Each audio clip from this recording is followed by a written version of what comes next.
o primeiro ponto que ela fala, a primeira menstruação, e como a vida da mulher, a vida biológica, como ela se transforma ao longo do tempo, porque ela fala da gravidez depois da menopausa. O que você tem a dizer sobre a primeira visita a um consultório de um ginecologista? Eu nem digo a primeira visita, porque quando menstruamos, a nossa menarca, nós não vamos aos ginecologistas logo de cara. Pelo menos eu não fui, minha mãe não me levou, a minha mãe não foi ao ginecologista, a minha avó muito menos. Então, se a gente observar realmente as nossas ancestrais, a primeira menstruação sempre foi um susto, um medo, um trauma, e isso também impacta o nosso útero, o nosso feminino. É muito mais do que apenas menstruar e ir ao médico. É o impacto que essa mudança no seu corpo pode gerar. Porque nós não estamos preparadas, nós somos uma menina de. Eu menstruei, a minha menarca foi com quase 12 anos.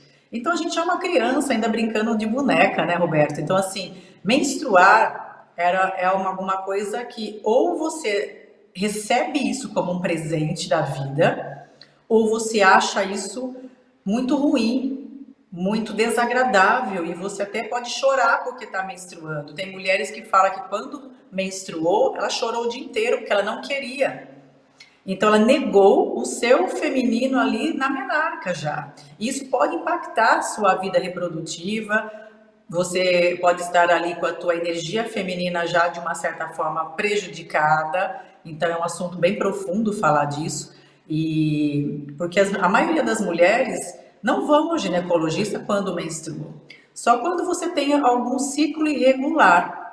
Daí você começa a procurar, porque até você entender esse processo todo leva um tempo. Então, geralmente, hoje, as mães demoram um pouquinho mais para procurar ginecologista, porque ela tem que perceber se o ciclo da sua filha está regular ou não. E se existe dores, cólicas, então nós precisamos primeiro observar. Mas a maneira como essa mãe ensina como lidar com esse feminino, como estar preparando o teu corpo para receber essa primeira menstruação, pode impactar toda a vida dessa mulher. Eu digo isso para você porque nós estamos no fim de uma geração na qual as mulheres recebiam ensinamentos, usos e costumes das suas mães.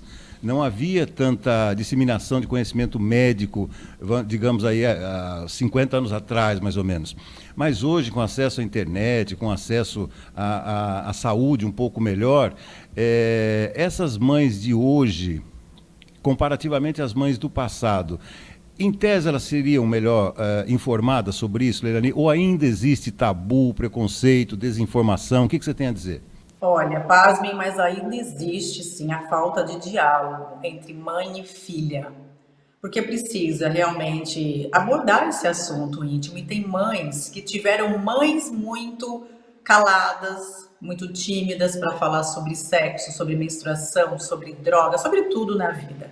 Então elas delegam essa função para as escolas ou para alguém. Tipo, fala para mim que eu não consigo falar, não sei explicar, ou joga para psicóloga para abordar, ou joga para algum médico pediatra, ou joga para ginecologista, ou enfim, ela pede para alguém porque ela mesma não dá conta de tocar nesse assunto. Ainda existe, Roberto, mas é claro que nós estamos vivendo num mundo onde a internet coloca tudo, a televisão fala muitas coisas, nós temos hoje uma propagação maior e nós temos informações na palma da nossa mão. Então, isso facilita também para os jovens entender, conhecer mais o seu próprio corpo. Mas eu sempre falo, sempre oriento que onde você vai aprender com valores e princípios é dentro da sua casa. Esse primeiro impacto tem que ser dentro do seu ambiente familiar.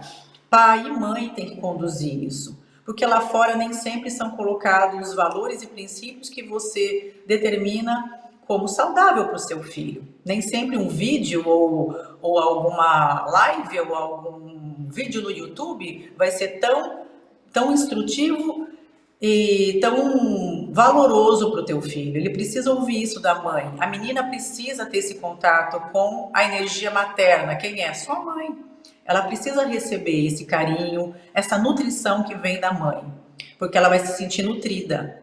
E não simplesmente a mãe delegar essa informação para outro profissional para ensinar a tua filha. Então isso também é o amor à tua filha. Você conduzir a vida reprodutiva, para você ensinar a sua filha o que é um relacionamento, o que é essas mudanças do ciclo hormonal no seu corpo, para que ela possa se sentir segura. Mas a resposta é essa, Roberto, mesmo estando no século XXI, nós temos ainda muito tabu e muita vergonha para falar sobre o assunto.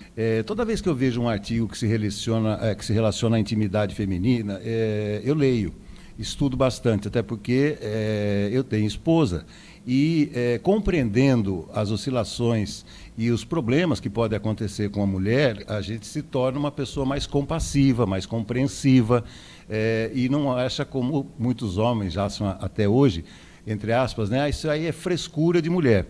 E uma coincidência que pelo Instagram a minha esposa falou, dá uma olhadinha na Isa. A Isa é a namoradinha do meu filho, que está fora aqui do país, está lá na Austrália. Acho que ela não está passando muito bem. E aí eu conversei com meu filho agora pela manhã, ele estava chegando do trabalho, e ontem ele estava com a namorada, fazendo um exame dessa natureza, e aí, sem ler esse artigo, sem nada, eu disse para ele, olha, apoia, entenda, procure pesquisar também, porque vocês têm que se ajudar.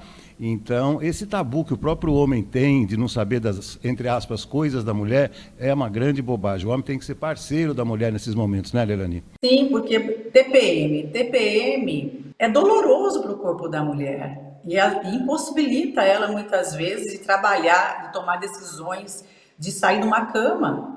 Muitas vezes ela precisa tomar injeções, ela tem muita dor, ela tem muita cólica. Então, realmente é um momento vulnerável da mulher. E às vezes as pessoas, por não sentir essas dores, porque isso é uma variável, é individual, ela pode menosprezar e achar que é frescura.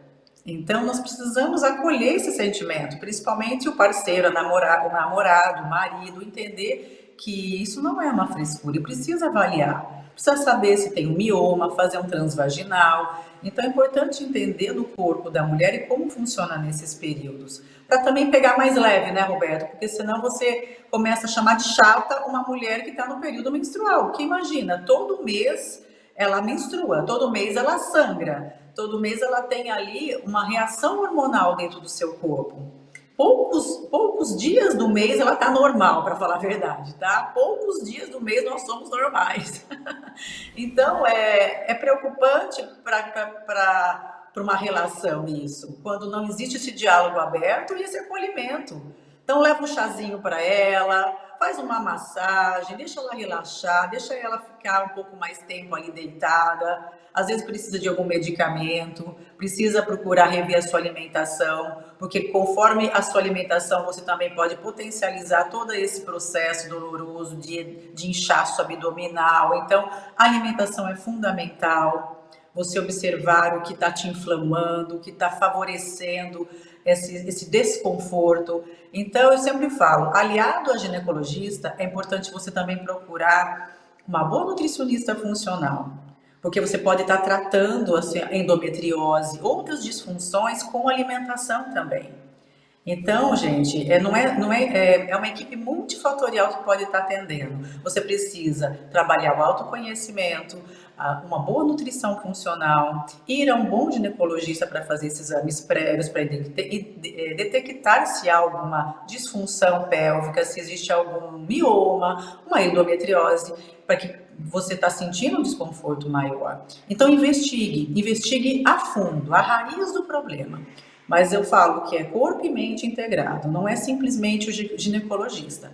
E também o que você come, as suas crenças, todas as suas limitações, o como você recebeu a sua menarca na tua vida, o histórico das suas ancestrais mulheres, as suas mães, as mulheres da sua linhagem mesmo. Procure saber como foi parto, quantos abortos, procure saber, procure olhar um pouco para trás toda a história dessas mulheres, porque você já estava no útero da sua avó quando a sua mãe foi gerada. Olha que coisa maravilhosa, né?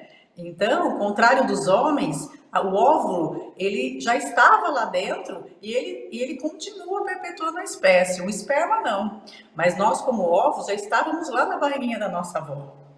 Então, gente, nós herdamos todo o comportamento por carga genética, epigenética. Então, é importante olhar para o histórico dessas mulheres. Como que foi o parto, como foi gestações, como que elas se sentiam, como que elas estavam nesse período menstrual. Converse com as mulheres, converse com as matriarcas, porque tudo isso diz também da sua história de vida. Obrigado, minha querida. Boa sequência de semana. Até a semana que vem. Até semana que vem, gente.